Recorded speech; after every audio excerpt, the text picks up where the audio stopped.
I don't know what it is. It depends on the problem. Some scenes stay with you long after the movie ends, and Goldie Hawn has more than a few you can't forget. But behind those bold moments was a real woman facing real struggles. She was more than the bubbly blonde Hollywood loved to label her as. She was a trained dancer fighting to survive, a young star facing pressure and fear, and later an Oscar winner learning how to protect her voice in a tough industry. Her career held laughter, courage, and moments that shocked people on screen, while her personal life carried heartbreak, healing, and a love story that lasted decades. Join us as we revisit Goldie's journey, trace how she rose through Hollywood, and look closer at the moments that still leave audiences staring in surprise. Early life. Goldie Hawn was born in Washington, D.C., into a creative family. Her mother, Laura, ran a jewelry shop and a dance school. Her father, Edward Rutledge Hawn, was a musician and conductor, with family roots reaching back to early American history through Edward Rutledge, one of the signers of the Declaration of Independence. Goldie grew up with her sister, Patty. She never knew the brother who passed away before Patty was born.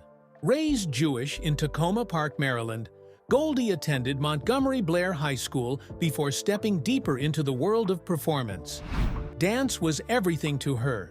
She began ballet and tap lessons at the age of 3.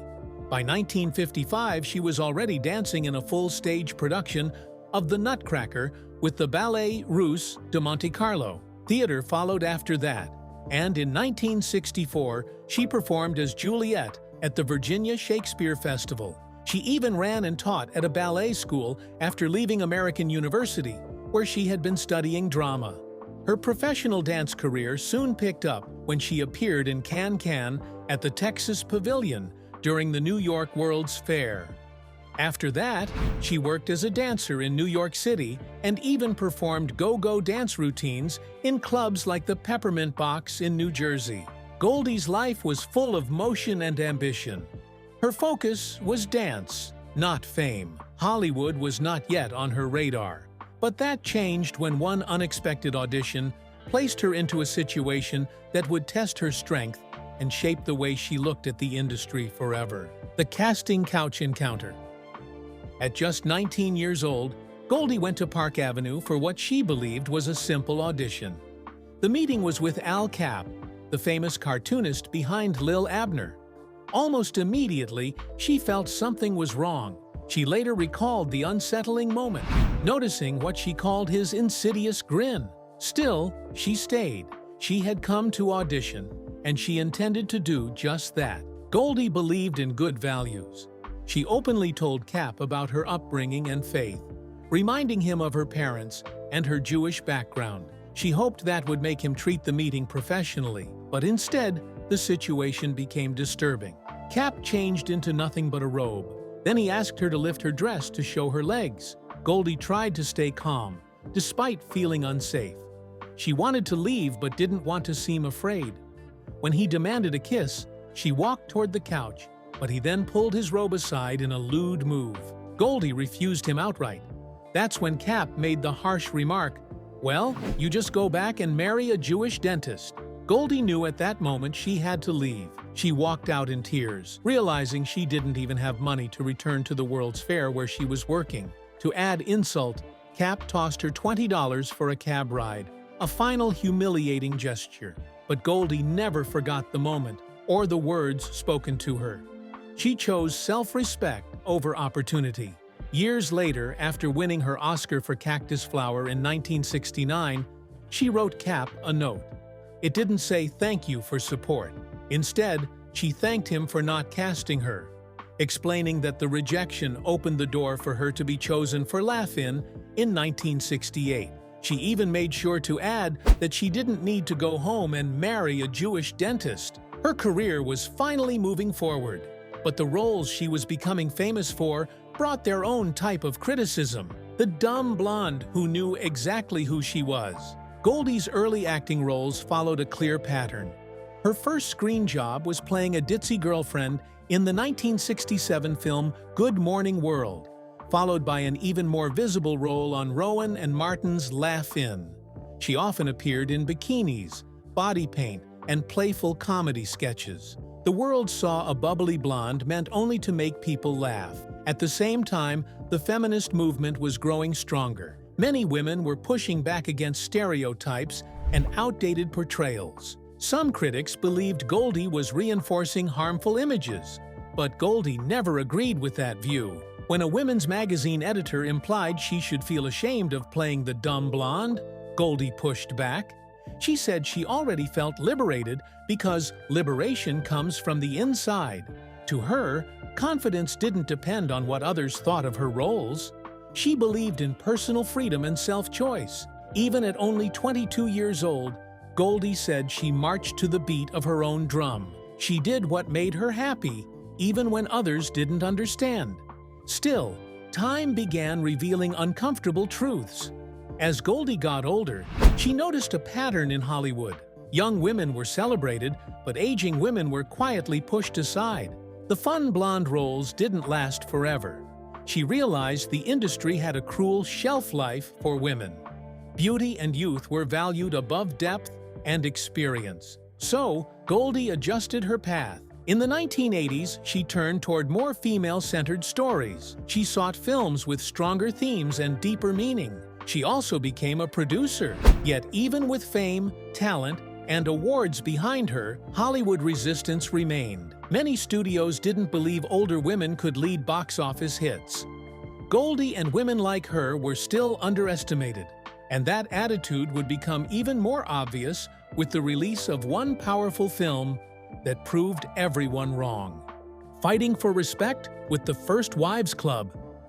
In 1996, Goldie starred alongside Diane Keaton and Bette Midler in The First Wives Club. All three women were major stars. Still, Hollywood didn't believe the film would succeed. Executives were nervous about funding a movie led by older actresses. They didn't think audiences would show up. To get the film made at all, the actresses agreed to pay cuts.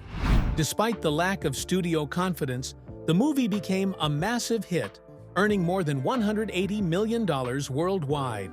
It proved what Goldie had believed all along. Women's stories mattered, and audiences wanted to see them.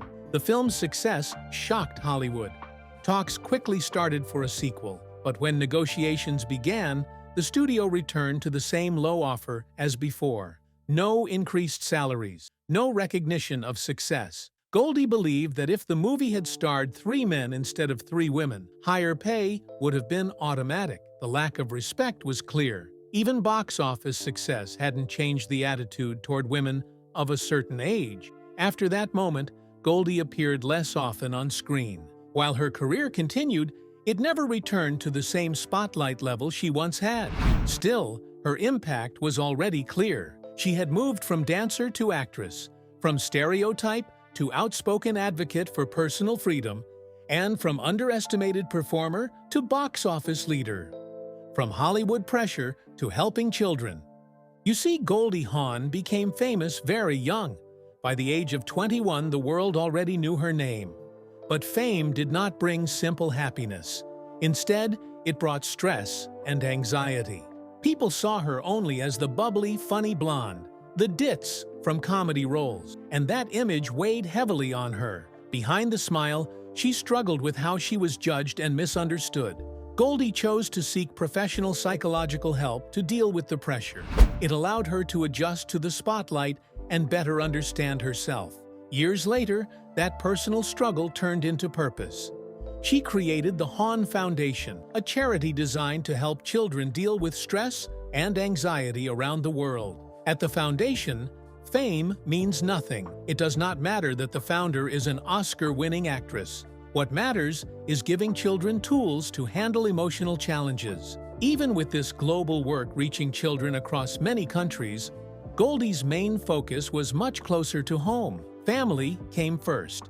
She had already lived through 2 failed marriages before meeting Kurt Russell, and both heartbreak and emotional stress made her even more protective of her children. She wanted to create stability for them, something steady that her fast and unpredictable Hollywood life never offered. But building that family peace wasn't simple, especially with a painful relationship from her past still affecting her kids. A broken marriage and a public family rift. Before Kurt Russell came into her life, Goldie married twice. Her first marriage was to actor and dancer Gus Triconis, known for West Side Story. They separated after 4 years. Her second marriage to musician Bill Hudson brought 2 children, Oliver and Kate, but also years of personal conflict. Goldie said the marriage ended because Bill could not handle being with a strong, successful woman. Hudson disagreed. He claimed Goldie had devastating character flaws and wanted an open marriage, hinting that she was never satisfied with just one man. Despite the bitterness, Oliver and Kate were born during their union. Still, the emotional fallout never healed. Their relationship with Hudson became distant and cold. Hudson accused Goldie of pushing him away from their children after she met Kurt Russell. According to him, Goldie spread the idea that he had abandoned the family, later admitting to him that portraying him that way made a better story. Public tensions exploded years later when Oliver Hudson posted Happy Abandonment Day on Instagram on Father's Day 2015. Hudson responded harshly. Speaking to the Daily Mail, he said Oliver and Kate were effectively nothing to him and asked them to stop using the Hudson last name. The exchange was painful for everyone involved. Text messages eventually passed between them, leading to light contact, but the emotional damage remained heavy, and forgiveness was far from complete. Adding more heat to the family feud, Hudson released a book filled with shocking claims. He said Goldie was still married to Gus Triconis when they first dated, and even brought Triconis along to their first dinner together. Hudson also claimed their second date turned wild at a Rolling Stones concert, where other concertgoers passed around a large plate of powdery drugs, and that Goldie willingly joined in. The book went further, describing a 12-hour romp during which they declared love for each other, despite Goldie still being legally married at the time. Goldie denied these accusations entirely and stood firm that she had not had affairs. With so many rumors and claims swirling, Goldie turned away from conflict towards something she valued more: the man who would become her true partner and support. That story began long before anyone realized how strong it would become. Finding real love and facing new battles. Goldie and Kurt Russell first met in 1966 while filming the one and only genuine original family band. Goldie was 21. Kurt was just 16. She found him charming but far too young. Life moved on. She married, divorced, had children, and years passed before they met again in 1983. This time, their connection was instant. What truly won Goldie's heart wasn't fame or looks. It was Kurt's love for her children. When she first brought him home, he quietly sat beside Oliver and Kate while they slept. It showed her he wasn't chasing attention. He wanted real family life. Their relationship became serious quickly and had a bold beginning. Their first date was meant to be night dancing, but when they couldn't find a place, they broke into a house Goldie was renovating just to dance inside. The police arrived, but simply told them to leave and go to a hotel instead. In 1986, their son Wyatt was born by C-section, joining Oliver, Kate, and Kurt's son, Boston, to form a blended family. Motherhood wasn't easy in the spotlight. Goldie wanted a normal life and worried about privacy. She even told her father how badly she wished for normalcy. To stay closer to home, she became a producer. Her first big project was Private Benjamin after a director quit, claiming the film was anti-Semitic. Howard Zieff finished the movie with her, and it became a hit. Later, during Swing Shift, the press accused Goldie of forcing edits to keep herself in focus and reduce Christine Lotti's role. Goldie rejected that claim and stayed silent. Once again, she chose to move forward, even as the media reshaped her story. Power struggles in Hollywood.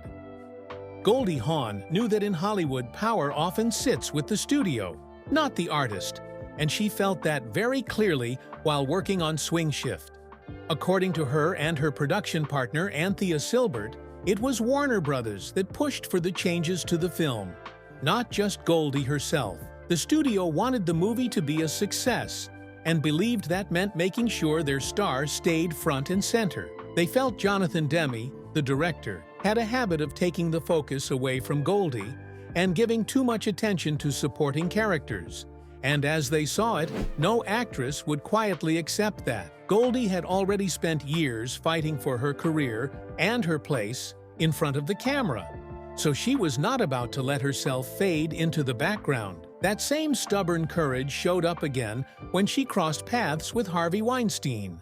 In the late 80s, he was a powerful producer at Miramax, and Goldie was set to star in and produce a film version of Chicago opposite Madonna, a project that would have shown off her dancing roots. But before production, Weinstein had the script rewritten. The character of Velma Kelly, which Goldie was meant to play, was suddenly written as a 23-year-old, while Goldie was in her 40s. She called it undermining, not just for herself, but also for Madonna. She understood exactly what he was trying to do and confronted him directly. It could have ended badly, but instead, they struck a deal. Goldie walked away without starring in Chicago, but Weinstein still had to pay her the salary she had signed for. She even told him that it restored her faith in dignity and ethics, a line that feels very ironic now. That experience and others like it helped shape the reputation people later used against her. Lawsuits, labels, and a difficult woman. Over the years, Goldie's honesty and refusal to stay quiet brought her plenty of controversy. She made strong statements, pushed back on decisions she did not agree with, and as a result, some people in the business branded her as difficult. She herself said that working as a woman in a man's world had taught her to appear unthreatening, but her actions often told a different story. She spoke her mind, and not everyone liked that. Outside the studios, she faced fights too, including one over an apartment in New York. In 1994, real estate broker Lynn Siegel found a place for Goldie to rent while she was filming The First Wives Club. 5 years later, when the apartment went up for sale, Goldie decided to buy it. But this time, she used a different broker. Siegel believed she still deserved a 6% commission and sued Goldie in Manhattan Supreme Court for around $230,000, accusing her of cutting her out of the deal. Goldie denied this and argued she had already paid Siegel for finding the apartment to rent, and that the later purchase was a separate matter. The courts agreed with Goldie and dismissed the case. Through all this, her daughter Kate Hudson stood firmly by her side. Kate defended her mother, saying that being labeled difficult did not mean Goldie was wrong. She admired her mother's strength and pointed out that Goldie simply dared to look at scripts and films and tell the men in charge when something felt off. That boldness made her easy to attack in the press, and it also shaped how people reacted when she shared her views on something even more personal: cheating and long-term relationships, love, faithfulness, and life without a wedding ring. Goldie's comments about cheating turned into one of her most talked about moments. On The View in 2005, she discussed why men cheat and gave an answer many people found upsetting. She said men cheat because it is a biological imperative, a kind of built-in drive, which sounded to many like the classic excuse used by unfaithful men. When asked how this idea affected her relationship with Kurt Russell, she said she had never asked him about it. Even with that answer, they have been together for over 30 years, leading many to wonder what really keeps them strong. One of Goldie's beliefs is that not getting married is part of their secret. She has said they see no reason to marry, and that avoiding marriage has helped them avoid the painful breakups and legal drama that fill the tabloids. Still, they have never been afraid to joke about it. At the 1989 Academy Awards, where they were presenting together, they played with the idea on stage. Goldie teasingly asked Kurt if he was proposing to her right there. For a moment, it seemed like it might turn into a real proposal, but he turned it into a gag, saying they were running out of time and moving on. It was a funny bit, and Goldie doesn't seem to regret it. But her first real encounter with the Oscars tells a different story. In 1970, she was nominated for Best Supporting Actress for Cactus Flower, But she didn't attend the ceremony. She had another job and was in England, and she did not expect to win. When she later found out she had actually won, and that her idol Fred Astaire had presented the award, she deeply regretted missing that moment. She has said that the modern Oscars lack the old elegance they once had, which makes that lost memory sting even more. As time passed, she became less interested in red carpets and more worried about what was happening to comedy and free speech in the world around her. Stepping back, speaking out, and staying visible. In later years, Goldie spoke out against what people now call cancel culture. In an interview with Variety, she said the idea of cancel culture scares her. She feels there is a kind of instability in Hollywood and in the wider world, and she believes comedy in particular is being restricted. In her view, comedians have become afraid to tell certain jokes, and that makes it harder to do the work she once loved so much. Maybe that feeling is part of why she slowly stepped away from the movie business. After The Banger Sisters in 2001, she mostly pulled back from acting. She put more of her energy into helping children through her Hawn Foundation and Mind OP program, and into looking after her own family. She still took the occasional role, but nothing that reached the same level as her early successes. And she has said she enjoyed being a mother more than being a star, even though life in a famous family can bring strange tensions and public attention. At the same time, she proved she could still connect with people in new ways. During the pandemic, Goldie used Instagram to reach her fans, posting videos of herself dancing and sharing positive messages. It gave her one more way to lift people's spirits, but it also renewed public interest in how she looks. Rumors about plastic surgery followed her into her later years. She has said her youthful appearance comes from healthy living, exercise, and a positive mindset, but others are not so sure. Courtney Love once claimed that Goldie told her to get a facelift at age 35, which added even more fuel to the speculation. Goldie has never confirmed whether she has had surgery. Instead, she focuses on her philanthropic work, her 7 grandchildren, and her long relationship with Kurt. She may be close to her 80s, but she says she is not completely done with Hollywood. Speaking of which, there are some early moments from her dancing days that many people don't fully know the story behind. From ballet shoes to bold go-go nights. Before she ever became a movie star, Goldie Hawn was a trained dancer trying to make rent. She moved from ballet into go-go dancing during the 1960s because that type of work was popular and paid the bills. She has said, "When I started go-go dancing on tables for a living, I didn't want to tell my mom or my dad." She earned about $25 a night and lived with 4 other girls just to get by. At that time, she was not dreaming of fame or fortune. She explained she never thought in big future goals. She simply looked at where she was and decided to keep moving forward with her career, step by step. To take jobs, she would even travel by Greyhound bus and used a go-go agent to secure bookings. At the Peppermint Box in New Jersey, she danced slowly on tables to "Everybody Loves Somebody" by Dean Martin while wearing a small stage outfit. But one night turned frightening. A man showed her his penis during a shift. Goldie said, "I need to get home." The bartender told her there were no buses running that late, and the club's owner was passed out, so she walked around the truck stop bar asking strangers for help. Finally, 2 men agreed to take her home, and she ended up riding back in an 18-wheeler. That moment stayed with her. It showed how unsafe the world could be for women trying to earn a living. Yet Goldie kept moving forward. She did not quit or retreat. Those early dangerous moments added real strength behind the smile people later loved on screen, and behind the bold scenes that would make audiences pay attention to her confidence. Fame hit fast, and so did fear. Goldie's life changed quickly when she was picked out of a chorus line and cast in a television series. Almost overnight, attention flooded her life, but instead of feeling confident, she grew anxious. She decided to take control. She said she took the bull by the horns and went to see a psychologist. She later called this the greatest move I ever made. At a very early age, she learned that if you want stability, you must understand yourself.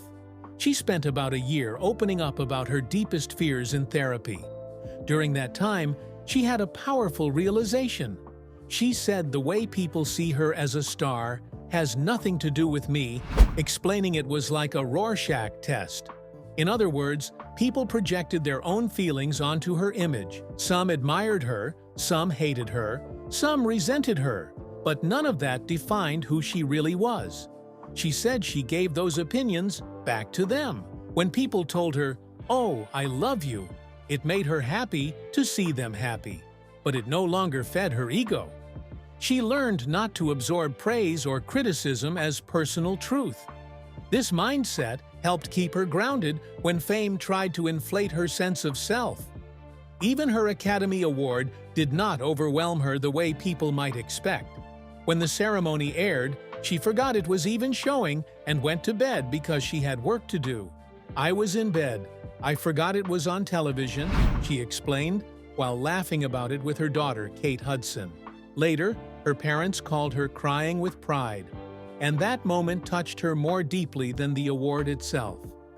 Their happiness moved her to tears. This calm attitude toward success helped her stay balanced as bold scenes and headline-making moments followed her career.